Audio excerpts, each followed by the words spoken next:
Hello everybody, I hope we're all well, I hope we're all safe, and I thank you in the first instance for tuning in to view what we've put together in replace of our parental information session, which we'd wish to do in the hall. I think it's been great to get students back to a closer sense of normality, and it would have been fantastic to actually see you all in face-to-face, but unfortunately that's not been the case here. So as we did last year, we've put together some videos, and hopefully it'll be equally as informative, and I'll take you through the few slides that I've put together of my hopefully very short input before we get into the classroom, the heads of subject that is. They'll explain some more guidance for each of their subjects. So the aim of the session, as it is every year, is about how do we maximise the opportunities available to our students in the run-up to the GCSE exams. Some very specific input around how to support your child in English, Maths and Science, and then an important update which I'll get onto in a moment in regard to the information coming out from the Department of Education and Ofqual, who were the group that look after the exams this year in regard to how exams may look this summer. So what do we know? We know that your sons and daughters have been studying a curriculum from the minute they joined us in Year 7. So I accept it has been disrupted by COVID, it's been disrupted by self-isolations, and it's been disrupted by the stay-at-home or work-home agenda. However, they have been following a curriculum, not just from Year 7 actually, from all the way at the start in the primary school and the journey. And what we do know and what we do experience is that the majority of our students, because of their work ethic and the support that they get from you guys at home, have done a very good job to navigate that curriculum. So irrespective of what challenges we may face over this next couple of months, in the round they are very, very well placed. Little bit of a flag up that we obviously have a range of catch-up and intervention programmes after school to plug any gaps that your sons and daughters may have. Some of those are less about volunteering and more encouragement, and I just try and encourage you yourselves to make sure your sons and daughters attend those sessions consistently, because they are there to fill in the gaps that we do have. So on to exams this year. What we know, there was an announcement a couple of weeks ago in regard to proposed changes for this summer's exams. Before I started to record this, I spent about an hour doing a summary of all the slides, and then found a fantastic video from the test website of a lady doing a far better job summarising all the changes for you. So what I'm going to do, I'm going to insert her video, save me a job. She'll explain everything, and then after that we'll pick up some further bits of information which I think is worthy of note. We now know how GCSE and A-level exams are going to work in 2022. We've had 2 years of teachers assessing grades, and this is the first return to external exams since 2019. So what changes are happening?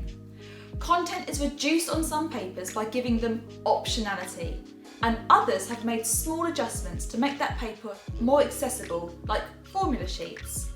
All the other subjects will have a pre-release to make revision easier. But first, important question, how will exams happen and how will they be graded? So the plan is for them to take place in halls as usual, and the results days are returning to their normal slots, with the 18th of August for A-levels and the 25th of August for GCSEs. With grading exams, results are going to be pegged to a midpoint between 2019 and 2020. What this means is that results overall will be higher than before the pandemic closed schools in 2019, but not as high as in 2020 when centre assessed grades were used. But which exams are getting adjusted? Let's start with GCSE. For English literature, geography, ancient history and history, there's going to be an element of optionality in the units of study. You'll have a core unit, everyone will be assessed on this, and optional units. These are the ones that teachers will choose which to do. For the other subjects where there isn't a chance for optionality, these exams are going to have pre-release information, and that's going to be given out on the 28th of February. Now, the amount and type of information that will be given will vary from subject to subject, But essentially, it's there to give you an idea of the topics that will appear in your exam, so it helps teachers plan their lessons and students with their revision. In combined science, physics and maths, students will be able to bring in formula sheets or equation sheets into the exam. For art students, your exam will be judged by a portfolio and there's going to be no practical exam. Now, what about A-level students? Ofqual have decided against optional units or reduced content for A-level exams, and instead are going to give students advanced release information about what the exams are going to be on. So, like GCSE, this information will be released by the exam boards on the 28th of February. Every subject will receive a pre-release, and this is likely to be important information like the topics that will appear on the exam or an area that will be helpful to revise. For A-level art students, they're going to be assessed by portfolio and there's going to be no art exam. For more details, check out the awarding body website for the exam board you use and have a look at our TES page for more updates. So I hope you found that informative. Bits of change, but not massive, but certainly changes that our curriculum leaders are listening to and planning for. So all being well and everything going as it should, results day will be back to the normal setup that we've had in previous years, and this year it's proposed that will be on the 25th of August. But there is a plan B in case exams can't go ahead, and in an upshot it's just a return to teacher assessed grades, very much like we've seen in previous years. Now I'm just going to put up a bit of a statement. Okay, I think it's a very fine balance in regard to how we communicate this to our students. They've got to set themselves up and get themselves in a frame of mind that they're doing these exams. When we've done the tag process over the last 2 years, and we've had mock exams and different bits that potentially would have fed into this tag process, we had to sort of navigate a situation where we didn't want to make every assessment really high stakes. Obviously with the knock-on of the anxiety and the stress that's associated with them, we didn't want to make every assessment feel like, you know, if you don't do well on this, this will dictate your grade moving forward. However, what we've got to be mindful of is that if exams go ahead, which I'm certain they will do in the summer, they are a high stakes process. We can't deny that. We can't deny that the fact that, you know, 2 hours in a hall to do an exam will define their grade. That is how it is. What we've done in previous years, everything we attempt to do is to try and desensitise the process of sitting exams. So when they walk into the exam hall, they've had mock exams, they know what it's about, they have the confidence that they're going to perform to the best of their ability. So that's the same as what we do this year. In this vein, we can't deny that we've got mock exams coming up in a couple of weeks' time, and we have some more planned for Easter. So the purpose of those exams is to get them in the right frame of mind so they perform well in the summer. They are there for us to identify gaps in students' knowledge and use that to alter the curriculum that we planned in the run into the exams. But we've also got to have a mind that potentially these may feed into the tag process, and how we communicate that to students we've got to be very careful about. So when we speak to them over the next few weeks, we will remind them of that. We don't want to make them into some big high stakes activity. That said, they need to understand that there's potential for them to play a role, so they need to prepare and plan for them as best as they possibly can. So that's sort of the end of my input. What follows now are some videos from English, Maths and Science, which will take you through some specific, details for those subjects, and hopefully give you some ideas of how you can support your children in the run up to the actual exams. Okay, take care now. Hi, my name's Sismonda. I'm the head of English at Bridgewater High School, and I'm just going to talk you through some ways that you can help your students to prepare for their GCSE English language and their English literature exams. So I'll start with English language. It's 100% examination, 2 exam papers, and there is no tiering. Component 1 is 1 hour and 45 minutes and it's worth 40% of the overall grade. Component 2 is 2 hours and it's worth 60% of the overall grade. They're both split into a reading and a writing section, but paper 1 focuses on fiction and paper 2 focuses on non-fiction. So how could you support your child? Well, first of all, encourage proofreading before they submit their homework. It's really good practice in exams, and a lot of students are used to just finishing a piece of work, closing their book and saying, I've done it. If they can spot their own mistakes before they hand it in, then obviously that's a really good skill to have ready for the exam, where they are going to need to be able to do that before they give their paper in to be marked. So if you can encourage that, that's great. If you have time to read through your child's work and guide them in terms of their technical accuracy or developing their ideas to include more detail, that would also be really supportive. Encouraging private reading is really important in English. Students can gain so much from private reading. It helps them with their inference skills, it helps them understand how to use punctuation correctly, it helps them with spelling, it encourages them to understand how writers shape narratives and construct characters, which is really, really important.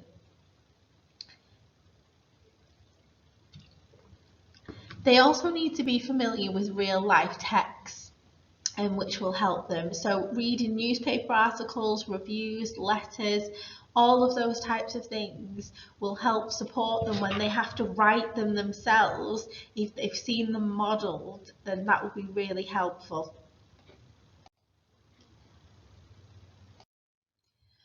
So one thing we do recommend for revision for students is a revision workbook.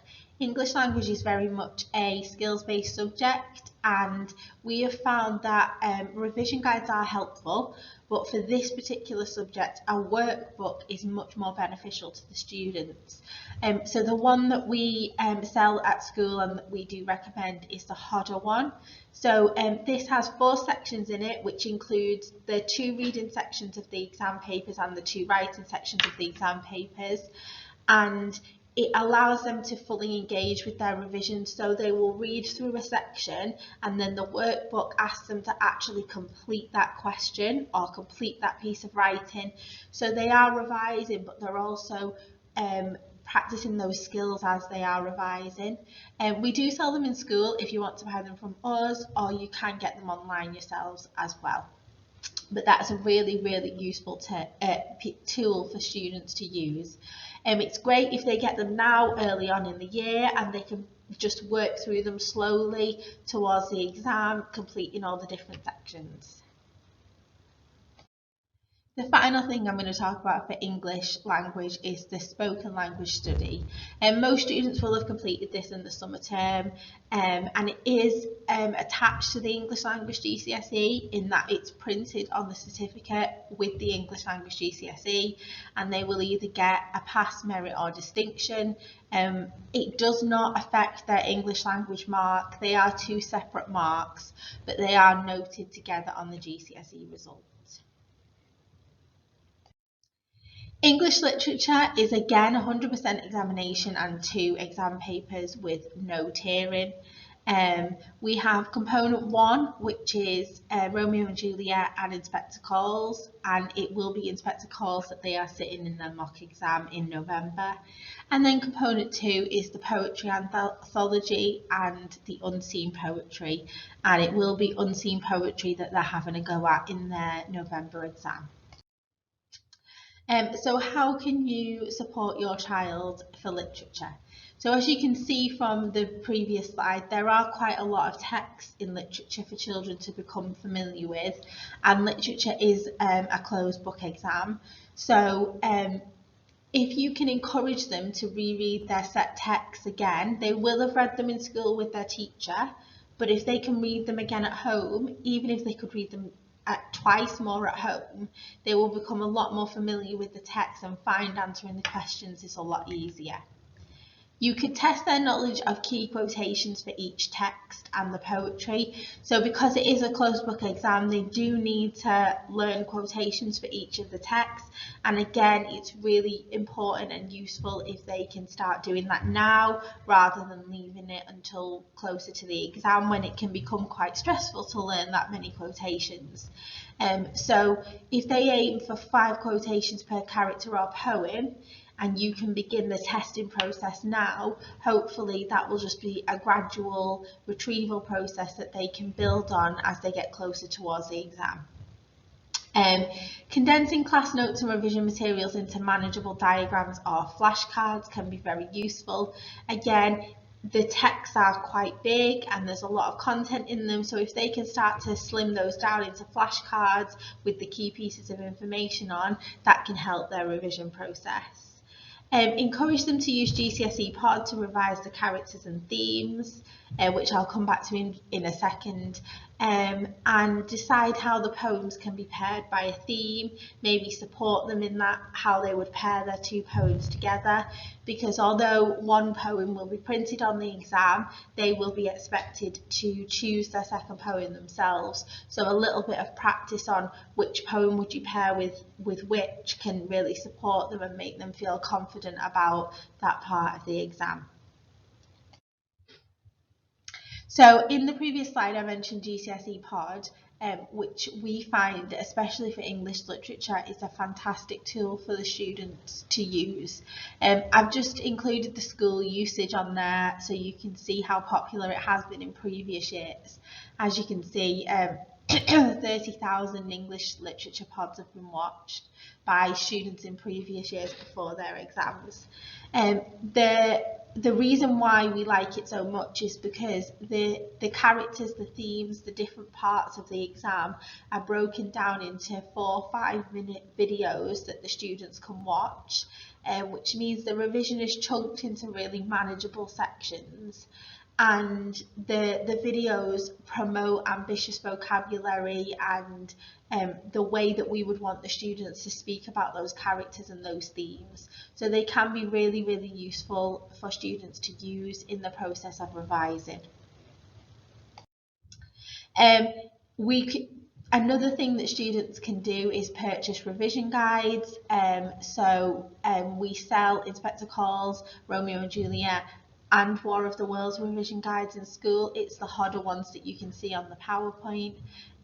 You can order them and they can collect them from the finance office if you feel that they would benefit from that. They will also be given a revision booklet after half term, and it includes some key quotations, exam techniques, sample questions that will help them in the 2 weeks build up to their mock exams in November. So hopefully the students will find that quite helpful. But if you would like to purchase the harder revision guides as well, you can do.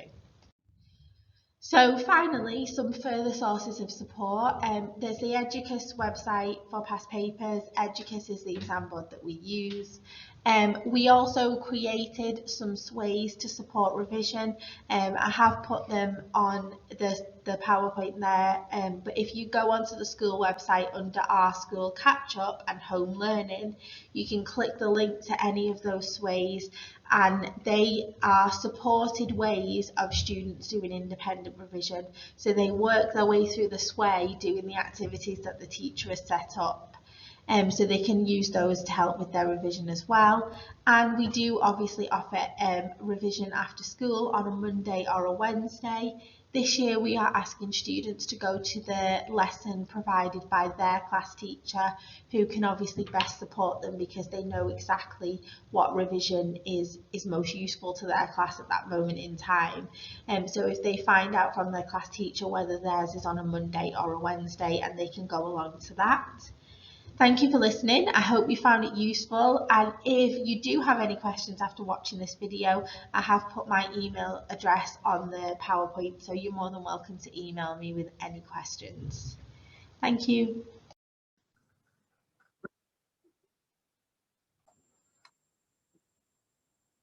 Okay, everybody, so I'm just going to start going through the science information, try and keep this as short as possible. You'll have heard from maths and English and some other people about the general preparation for this year. From a starting point of view, not much is changing for science exams really. So it's basically full steam ahead as it would normally have been. That's the information that is up to this current juncture. So yeah, so the heat is on, as they say. So I'm just going to get rid of my mugshot so you can just listen to me instead. There we go. So let's go through this. So in terms of science, I just always start off with this just to make sure people are clear. Oops, let's go back. Right, so your child will either be studying combined science or the separate sciences. You should know that. And just to outline what they're facing in the summer, even if they are facing the combined science course, they will still sit 2 biology, 2 chemistry and 2 physics exams, each an hour and 15 minutes long. The separate sciences, that is the same, but their exams will be an hour and 45 minutes long. For combined science, I always keep this in, they will get 2 grades from a 9-9 to a 4-3 if they sit in the higher tier. And if they're sitting foundation tier, it'll be a 5-5 to a 1-1. So that can be a bit confusing for parents, especially when they get their grades back. But that's how it works in science, okay? So it's a rolling scale, really. 9-9, obviously top end. For the separate sciences, they'll simply get a single grade for biology, chemistry, and physics. So it could be an 8 or a 7 or 6 in the 3 sciences, but they'll be getting single grades. So 2 grades for combined science, and 3 grades for separate sciences because they're 3 separate subjects. Right, the science course is split into different areas, but one of the main areas is practical skills. And it says on the slide there that at least 15% of the marks will be assessed against some practical skills that we deliver to the children over the course of the 2 years, to try and make sure that they are able to go back over the work that we've done in a efficient manner.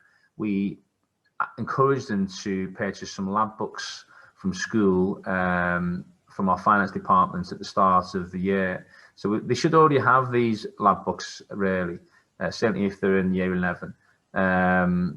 So, as I say, they are really invaluable because we do provide the children with sort of takeaway worksheets based on these practicals, but my experience is that they will go missing over the course of 2 years. So all of the labs, all of the practical work is kept in one place so that when they come to prepare for their biology, chemistry or physics exams, they can do so in a concise way. It's because all of that practical work is in one place. Okay, so if they haven't got a lab book, you should ask them about that. That's really a valuable resource to get so far, regardless of the fact that at least 15% of the exams will be based on the content that is in these lab books. So it makes sense to get one. On top of that, on top of our practical skills, a lot of the exams will be based on maths. And I always say every year that when we do this information evening that I do honestly believe that science is by far the hardest subject to master, because not only have you got to be a mathematician, you've got to be a scientist, and you've got to be a linguist when it comes to writing answers in a legible manner. So we've got to have maths, English, and the science elements of the course to do well. So it's really hard is basically my message. You can see the percentage of the marks that get awarded for the different types of discipline in the sciences. So that's just for me to say that science is tough. How are we preparing our students for this tough subject? Right, we do lots of math skills and practical skills in lesson and extended writing to prepare them. But the bottom line is we know there's so much to learn in science. There really is a significant amount. There really is. And even when I was speaking to students last year and talking about what they felt was the most difficult subject that they face, I think it was year 10 last year, they did all say science. So it backs up what I'm saying here. How we prepare them is by doing lots of retrieval practice, preparing them to recall the basic facts. And that's not going to get them the top grades, but it will certainly free up their brain power to attempt those more difficult, challenging questions. So we do a lot of that, a lot of retrieval, a lot of recall, because we need to do it because nobody's got a photographic memory and we can remember all the science that we do day in, day out. To support that process, we base a lot of our homework around our knowledge organisers, one of which is coming up now. So these have, the children receive booklets of knowledge organisers based on every topic that they do in science. So they're a concise resource on the basics and the core bits of knowledge that they need to do well. So that's a chemistry one, there's a physics one. On top of that, we do set the children exam questions to get them prepared for those application questions, because ultimately that's what they'll be facing in the exam period. So all I'm asking you there really is just to support us with homework. All of the teachers should be setting a homework most weeks, certainly in year 11, based on the knowledge organisers or based on the application exam questions. Okay, so just back us on that as best as you can. I know life is busy, but just the more support we have, the better.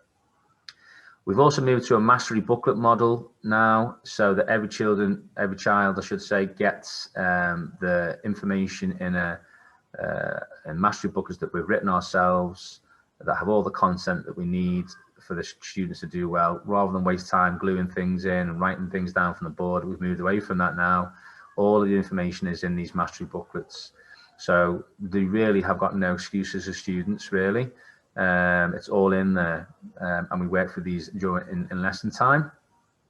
They are like bespoke textbooks, but they're better than textbooks because we've written them according to the needs of what we know works at Bridgewater. On top of that, we bought into a program called Tassamine, and you'll be aware of this, many of you already.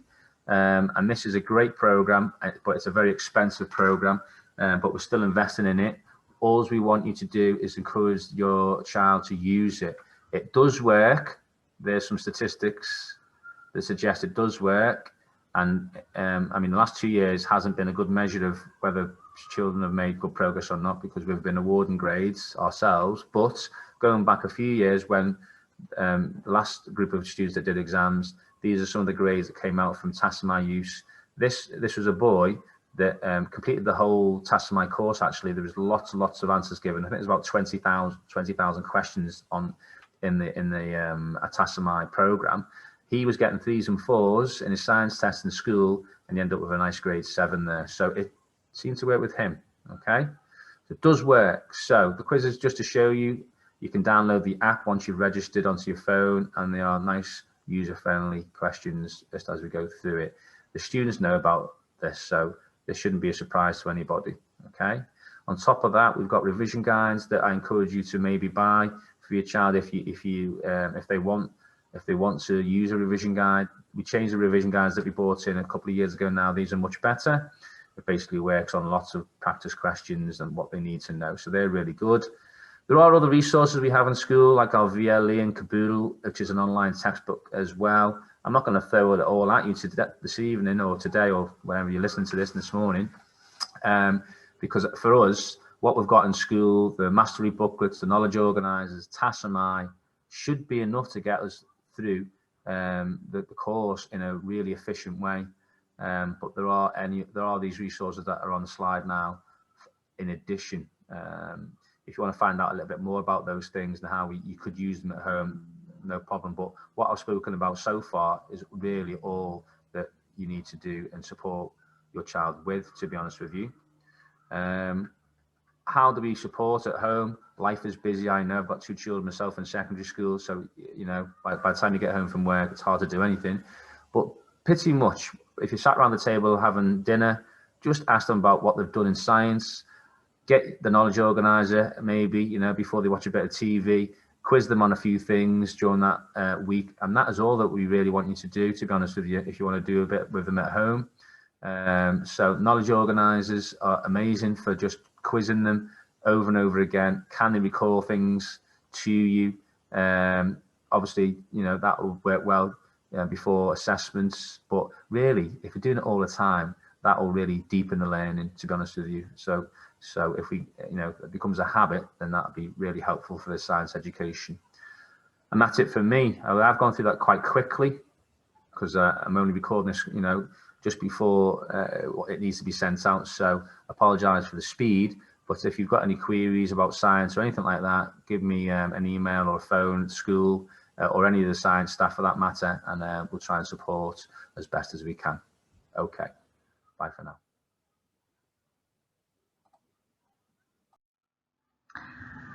Hello, I'm Claire Beswick. I'm the head of the maths faculty, and I'm just going to spend about 10 minutes talking through how you can support your child with GCSE mathematics.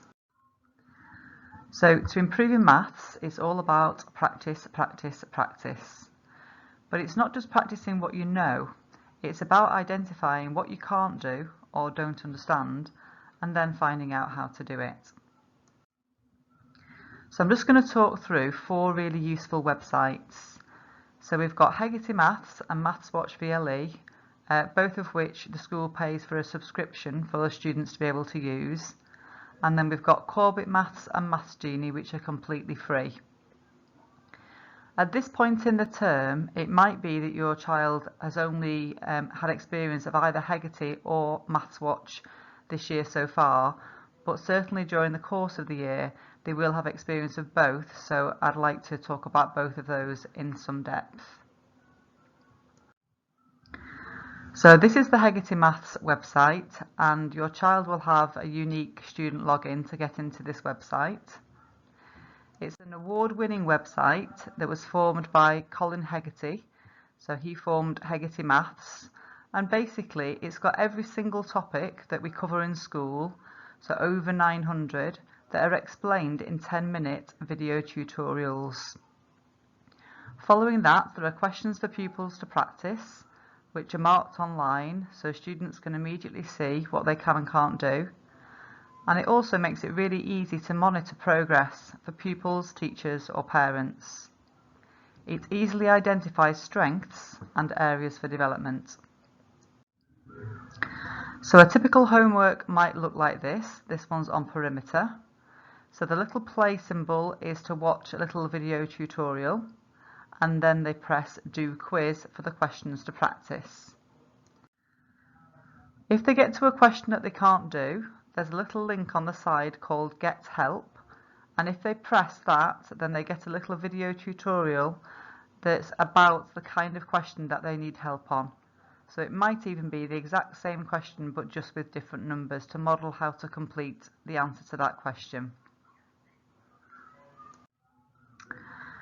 Other ways that your child can use Hegarty Maths, well, over time your child will achieve several homework scores, and it will all be shown on this donut on their home page. So it will show which skills they've done really well at and which ones require some improvement. And the little red part of the donut are the skills where they scored less than 70%. So something else your child could do at home is to click onto that red part of the donut and see if they can improve themselves on those particular skills.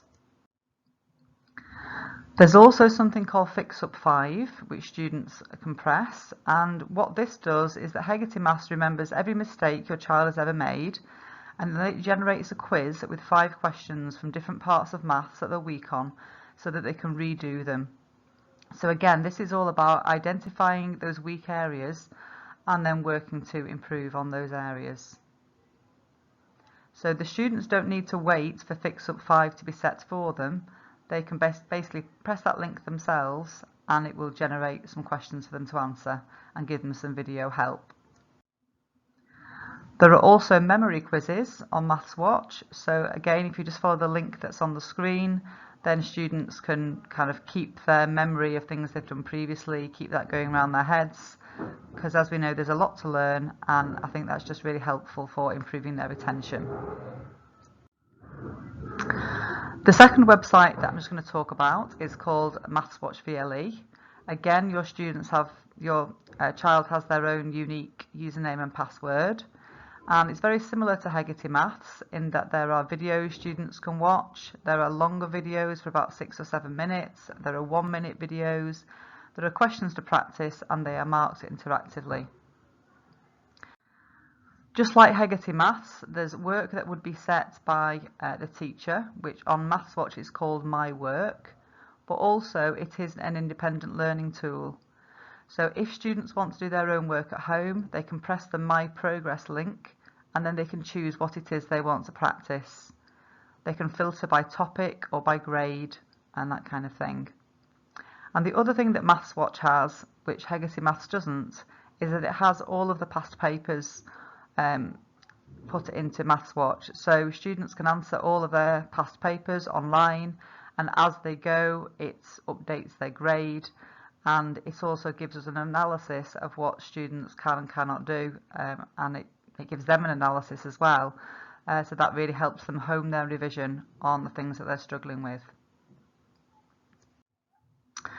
So how can you help? Well, I would just say just by showing an interest in what they're doing, really, by asking your child to log on and having a look to see what they're doing, having a look to see what work they're set, maybe watching a video with them if they're stuck on something, or to see what methods they should be using. You can view all of their past scores, so you can praise for where students are doing well, and you can encourage your child to work on the areas that they're struggling on, maybe encouraging them to watch the help videos and complete the questions they've left out or their corrections, encouraging them to aim for a higher percentage than they might do otherwise. And if their homework record is absolutely superb, then I guess it's encouraging your child to do some extra work or to get ahead through the facilities that I've talked through. Okay, so then we have Corbett Maths website, so that's corbettmaths.com, and if you go into there's loads of videos and worksheets and past papers and all kinds of things, but I'm just going to talk about the 5 a day. So if you press that link, then you get 5 questions every day. It's split up into different ability levels, so you've got from the higher end of the higher tier down to the lower end of the foundation tier. So the idea is that you find whatever day of the week it is, click into whichever link you think is a good starting point, and you will get 5 questions. So this is an example here from the 1st of January. So there are 5 questions to complete each day, and the idea is that the students kind of try those questions as best they can. Maybe they might use a revision guide or something to help them complete them if they've forgotten. And then if they click into the solutions, they'll be able to check their answers, but also the nature of the solutions is that the method is written all over them. So if a student has left something out, rather than just leave it and just mark the ones they got right, the idea is that the student uses the solutions to see how they should have answered that question, and then that's moving forward in their learning. Okay, and the last website is called Maths Genie, and I'm just picking this one out for past papers. It does have other things as well, has lots of revision on it, but in particular it's a good place to go to if your child wants paper copies of past papers, completely free. Okay, so if you click in, this is what it looks like. So you can see there's lots of past papers, and there are mark scheme solutions and video solutions. I would say that out of the sets of solutions, the solutions and video solutions are the best ones to go to, because the mark schemes are more of a teacher official mark scheme. You don't have to have a printer. You can literally click into the paper and bring the questions up on the screen and just answer them in the back of the maths book. But it's really important that whatever questions students do, that they actually do check them, because otherwise sometimes students think that they're doing revision by practicing questions, but actually unless they've checked to see what they've got right, and unless they've tried to plug some gaps of things they don't understand, then they're really just practicing what they already know or what they think they know. Okay, so when you click into the solutions, a bit like on the Corbett Maths 5 a day, they don't just give the answer, they also show the working out of how to get to the solution. So students can use these to work out how they should have answered questions that they left out. Okay, so how can you help? Well, I would just say it's about encouraging daily revision. It's best to do revision little and often. So whether it's encouraging your child to do 5 a day from Corbett Maths, or 5 past paper questions per day, and checking the answers and learning from the solutions, and that really would go a long way. And the last thing I'd like to mention is just equipment for lessons, really, because it's really important that your child has a scientific calculator and that they know how to use the one that they've got. So we really need students to bring their own calculators into school. And it would be really helpful if the calculator had a fraction button where you can clearly see the numerator over the denominator as a fraction, like the one on the screen. So it doesn't need to be a Sharp calculator, it could be a Casio calculator, but it will be much better for your child if it had a proper fraction button. And you can tell that when you go to the shops to buy one, or you can buy one from school, because you can see it often has it on the packaging that shows you that it would land as a proper fraction. So obviously pupils also need pens, pencils, ruler, protractor, pair of compasses, but the calculator is the big one there. Okay, so I'd just like to finish by saying thank you for listening to this presentation, and thank you in advance for all the hard work that you do with your child at home. Obviously we're here in school to support as well, so if there's any other way that we can support your child, please do get in touch. Thank you.